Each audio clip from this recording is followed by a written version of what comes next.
अस्सलामुअलैकुम दोस्तों, स्वागत है आप सभी लोगों का हमारे यूट्यूब चैनल पर। तो आज का टाइटल और थंबनेल देखकर आप सब लोग समझ गए होंगे कि आज का टॉपिक हमारा किस चीज़ पर बनने जा रहा है। तो ये जो जानकारी है बहुत ही ज़्यादा इम्पोर्टेंट हो सकती है आप लोगों के लिए और काफ़ी सारे हमारे पशुपालकों के लिए। तो इस वीडियो को ध्यान से देखिएगा और बिल्कुल भी स्किप करे बिना देखिएगा इस वीडियो को। तो इसमें जैसा कि हम इस टॉपिक में बात करेंगे तो इसमें कुछ ऐसे पॉइंट है जिसके बारे में आज हम फुल डिटेल में डिस्कस करेंगे, जिन कारणों की वजह से हमारे पशु का जो दूध है वो कम होता है। तो ये सबसे ज़्यादा इम्पोर्टेंट पॉइंट होने वाले हैं। अगर इनमें से एक भी पॉइंट आपने मिस कर दिया तो कोई फ़ायदा नहीं रहेगा बाकी पॉइंटों का। इसलिए सारे पॉइंटों को आपको ध्यान से सुनना होगा। पहला पॉइंट आता है पशु के ऊपर तनाव होना। तनाव से आप समझ सकते हो जैसे कि किसी कंजेस्टेड एरिया में बहुत ही ज़्यादा मतलब जिस एरिया में वो बंधी हुई हैं भिज कर बंधी हुई हैं, या फिर गर्मी बहुत ही ज़्यादा है, या उसके अकॉर्डिंग अगर देखो तो आप सर्दियाँ बहुत ज़्यादा पड़ रही हैं। तो किसी भी चीज़ का तनाव जो भी अगर पशु पर पड़ेगा तो सबसे पहले पशु का दूध कम होगा और वो खाना पीना जो है कम कर देगी। तो पशु को तनाव को लेकर बहुत ही ज़्यादा इम्पोर्टेंट पॉइंट है। लोग बाग इस चीज़ पर ध्यान नहीं देते और अपने मैंने देखा काफ़ी सारी डेयरियों में कि एक डेयरी में जगह तो है वहाँ पर 10 गाय या भैंस बांधने की, और उसमें बांध देते हैं 20-25, 20 पर 20 एक तो नहीं आती, लेकिन हाँ उसमें बांध देते हैं वो 15-16 भैंस है। लेकिन गायों को या भैंसों को स्पेस भी चाहिए रहने के लिए, जिससे कि उनका तनाव दूर होगा, और नीचे साफ़ सफाई होनी बहुत ज़्यादा ज़रूरी है। तो ये सारे पॉइंट हम इस वीडियो में डिस्कस करेंगे आगे। और दोस्तों इसी के साथ दूसरा और बहुत ही ज़्यादा इम्पोर्टेंट पॉइंट आता है पशु की डिवॉर्मिंग। आप में से कई ज़्यादा लोग नहीं समझ सकते होंगे कि डिवॉर्मिंग किसे कहते हैं। डिवॉर्मिंग का मतलब है पशु के पेट में कीड़ों का होना। अगर पशु के पेट में कीड़े होंगे तो वो उस टाइम पर खाने पीने में भी उसका बहुत ही ज़्यादा ध्यान कम रहता है, और वो कभी भी अपने फ्लो जो रहता है उसका दूध का पीक पर कभी नहीं आ सकती दूध के। तो इसलिए सबसे ज़्यादा इम्पोर्टेंट जो पॉइंट है वो ये है पशु की डिवॉर्मिंग टाइम टू टाइम कराना। जैसा कि अक्सर होता क्या है, हम पशु पेट से ख़रीद कर ले आते हैं और लाने के बाद हम उसे ऐसे ही काटनी शुरू कर देते हैं, और कोई उस पर मतलब दाना वाना उसे पेट भर कर खिलाया सभी चीज़ों का, तो इस चीज़ पर हम ध्यान नहीं देते। तो पेट से पशु लाने के बाद अगर आपका पशु जो है छट चुका है मेले से, तो उसके बाद में उसकी डिवॉर्मिंग होना बहुत ही ज़्यादा ज़रूरी है। अपने जो नज़दीकी पशु चिकित्सक है उनसे पूछ लीजिए कि कौन सी दवाई आती है डिवॉर्मिंग की। एक टैबलेट भी आती है, तो जिस तरीके से आपका पशु चिकित्सक बता दे उसी तरीके से आपको डिवॉर्मिंग करनी है। तो ये बहुत ही इंपॉर्टेंट पॉइंट है दूसरा, पशु की डिवॉर्मिंग करना। और इसी के साथ दोस्तों तीसरा और सबसे ज़्यादा इम्पोर्टेंट पॉइंट मैं आपको बताऊं, वैसे तो पॉइंट सारे ही इम्पोर्टेंट है, लेकिन हर पॉइंट जो है अपने आप में एक बहुत ही ज़्यादा अहमियत रखता है। तो इसी के साथ जो तीसरा पॉइंट है वो पॉइंट है पशु को सही मात्रा में दाना मिश्रण देना। लोग बात करते क्या है और रियल में ही होता क्या है कि या तो हम दाना बहुत ही ज़्यादा दे देते हैं या दाना उसे जो है पशु को बहुत कम दे देते हैं। तो एक पशु को जितना दाना चाहिए उसका हिसाब लगाया जाता है उसके दूध से, कि वो पशु दूध कितना दे रहा है, उसके हिसाब से फिर उसे दाना दिया जाता है। जैसे कि अगर हमारा मान के चलो पशु दूध दे रहा है 10 किलो और हम उसे दाना खिला रहे हैं 7 किलो 6 किलो, तो वो उसे नुकसान दे देगा। क्यों नुकसान देगा? क्योंकि उसे वो हजम नहीं होने का, जो वो गोबर वगैरह करेगी आप देखते होगे, अगर ज़्यादा दाना आप अपने पशु को खिला रहे हो तो वो गोबर में भी दाना निकलता है और उसके पेट में ऐंठे हो जाते हैं। तो पशु को दाना हमेशा उसके दूध के अकॉर्डिंग ही खिलाना चाहिए। जो हमें बिना दूध के भी पशु को जो दाना देना है वो तो उसकी मात्रा एक सीमित है, और दूसरा आपको जो पशु को दाना खिलाना है वो उसके दूध के अकॉर्डिंग खिलाना है। जितना वो दूध दे रहा है, कोई 20 किलो दे रहा है 15 किलो दे रहा है, तो उस हिसाब से आपको अपने पशु को दाना देना है, ना तो कम देना है और ना ही ज़्यादा देना है। इस चीज़ का बहुत ही ज़्यादा इम्पोर्टेंट ध्यान रखना है। इस दाने के ऊपर भी मैं अलग से एक वीडियो बनाऊंगा इंशाल्लाह बहुत जल्द। तो सबसे पहले आपको बता दूं कि दाना मिश्रण जो है हमेशा ही पशु को देख कर दें कि वो दूध कितना दे रहा है। और दूसरा दाना जो आपने देना है वो मल्टीपल तरीके का देना है, जैसे कि खल, चूनी, चोकर, ये सभी चीज़ मिलाकर। ये नहीं कि खाली चोकर दे दिया, खाली खल दे दी या फिर खाली चूनी दे दी। दाना आपको मिलाकर देना है, जैसे दो दो तरीके की 3 तरीके की खल ले ली, चूनी ले ली, थोड़ा थोड़ा ऐसा कर कर आपको अपने पशु को दाना देना है। और दोस्तों इसी के साथ आता है चौथा पॉइंट, ये भी बहुत ज़्यादा इम्पोर्टेंट है, लोग बाग इस पर भी ध्यान नहीं देते। चौथा पॉइंट है अपने पशु को सीमित मात्रा में हरा चारा देना। हरा चारा पशु के लिए बहुत ही ज़्यादा ज़रूरी चीज़ है, क्योंकि उससे उसका डाइजेस्टिव सिस्टम, उसके पेट का जो वर्क काम करने का जो हिसाब किताब रहता है वो बिल्कुल ठीक ठाक रहता है। आप जितना अपने पशु को हरा चारा दोगे, आपका पशु उतना ही स्वस्थ हेल्दी रहेगा और खाने पीने में उतना ही ज़्यादा ध्यान देगा। ये सभी चीज़ें सही मात्रा में देनी बहुत ही ज़्यादा ज़रूरी है। सूखा चारा, हरा चारा, गीला चारा, ये सभी चीज़ आप दोगे तो आपका पशु कभी भी अपने पीक लेवल पर जब पहुंचेगा तो उससे घटेगा नहीं, अपने टाइम के हिसाब से ही घटेगा जब उसे घटना होगा। तो ये जो होता है कि एकदम पशु दूध से गिर गया, तो ये इन्हीं कारणों की वजह से होता है कि आप उसे कभी सूखा चारा कम कर देते हो, कभी हरा चारा कम कर देते हो, या गीला दाना देना वो कम कर देते हो। तो ये सभी पॉइंटों का आपको मेन ध्यान रखना है। उसे हरा चारा जो है बहुत ही ज़्यादा पशु के लिए ज़रूरी है। आप लोगों ने देखा होगा विदेश में जो डेयरी फार्म खुले हुए हैं, वो दाना जो है सूखा डाल देते हैं अपने पशु को। तो उसमें क्या होता है, वो हरा चारा देते हैं। अब उनके पशु ज़्यादातर खुले रहते हैं तो वो हरा चारा अपने खुद ही चुगते रहते हैं, और जिस टाइम पर वो दूध करने के लिए आते हैं तो सूखा दाना ऐसी उनकी मशीनों में से निकलता है और वो उसे डाल देते हैं। लेकिन हमारे यहाँ ऐसा नहीं है, हमारे यहाँ दाना पानी में भिगो कर दिया जाता है। तो सबके अलग अलग तरीके हैं दाना देने के। तो बेस्ट हमारे यहाँ पर यही है कि दाना भिगो कर दो। उनके पशु जो हैं दिन में चलते बहुत है, पूरे दिन खेतों में घूमते रहते हैं, तो वो उसे डाइजेस्ट कर लेते हैं और हरा चारा खाते रहते हैं। हमारा क्या रहता है, हमारे एक जगह बंधे रहते हैं पशु, हमारे कोई इतने खुले नहीं घूम रहे हैं दिन भर, वो कभी अपने पशुओं के गले में रस्सी नहीं बांधते, लेकिन हमारे पशु बंधे रहते हैं।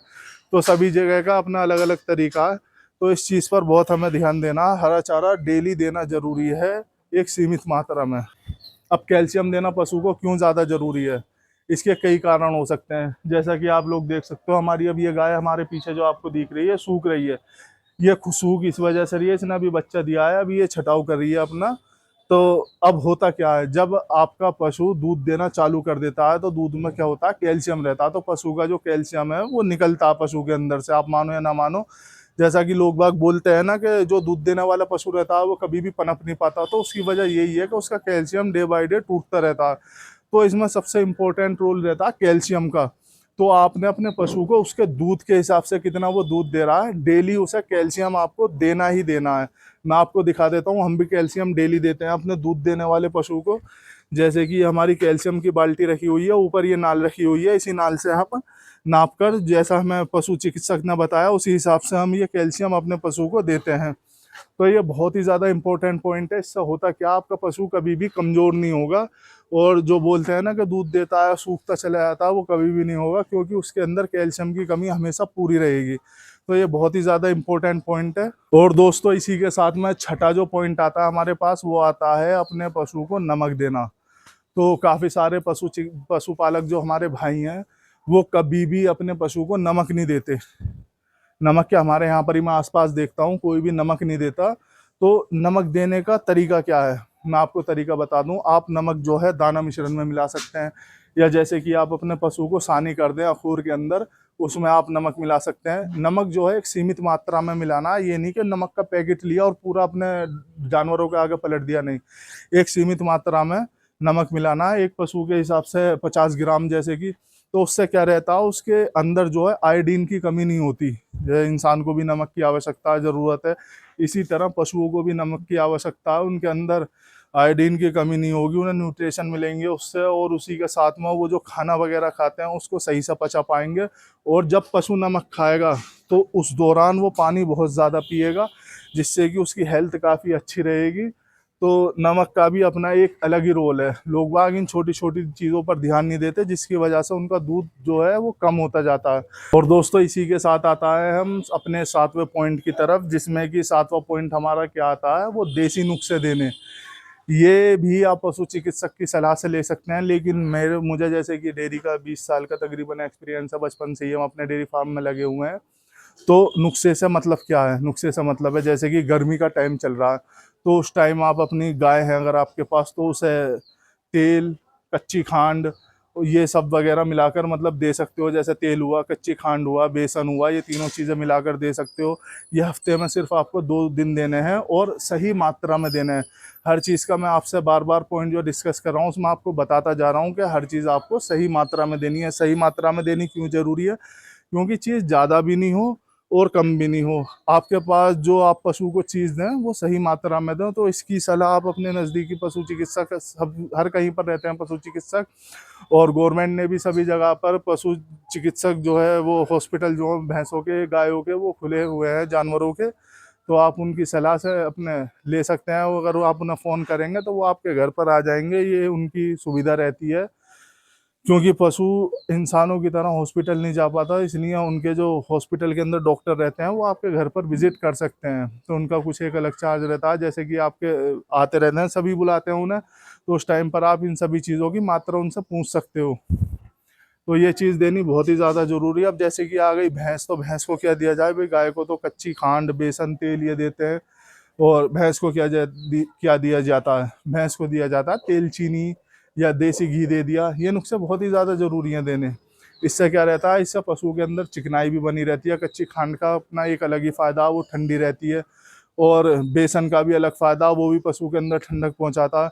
और इसी के साथ अगर हम बात करें गर्मियों की, सर्दियों की, तो सर्दियों में क्या दिया जाता है? सर्दियों में आपने गुड़ देना तेल में मिलाकर, गुड़ तेल की ओंटी बनाकर, ओंटी सभी लोगों ने सुनी होगी, वो देनी है। उसी के साथ बिनोले भी उसमें मिला सकते हो, उसकी ओंटी बनाकर देनी है। तो ये सारी चीज़ें नुस्खे देने बहुत ही ज़्यादा ज़रूरी है, जिससे कि क्या रहता है, हमारा दूध कम नहीं होगा, बढ़ सकता है। तो ये नुस्खे हमें बहुत ही ज़्यादा ज़रूरी है देने। दोस्तों, इसी के साथ हम पहुँचते हैं अपने 8वें पॉइंट के ऊपर। उसमें क्या रहता है, सबसे छोटी चीज़ है जो आपको हर लोग मिस कर देते हैं। ये सबसे छोटी चीज़ है, साफ़ पानी। आप हमेशा ही अपने पशु को साफ़ पानी दें। आप भी साफ़ पीते हो, अपने पशु को भी साफ़ पानी और ताज़ा पानी पिलाएं। पानी जैसी एक छोटी चीज़, ये पानी अल्लाह की तरफ से एक नेमत है, इंसानों के लिए, जानवरों के लिए, परिंदों के लिए, सभी के लिए। तो आपने पानी पिलाना बहुत ही ज़्यादा ज़रूरी है। तो लोग बाग बोलते हैं काफ़ी कि हमारा जो पशु है वो ज़्यादा पानी नहीं पीता, उसे बताओ पानी किस तरीके से पिलाएं। तो पानी की आदत डालनी चाहिए अपने पशुओं को। वो आदत कैसे डलेगी? जैसे बहुत से, मैं भी गाय या भैंस लेकर आता हूँ, कभी कभी होता है वो भी नहीं पीते पानी, तो मैं उस दौरान क्या करता हूँ, उनके आगे पानी भर कर रखा और उसके अंदर जो चोकर जो रहती है वो 1 किलो या आधे किलो चोकर डाल दी। तो चोकर के लालच से जो है वो पानी पेट भर कर पिएगा।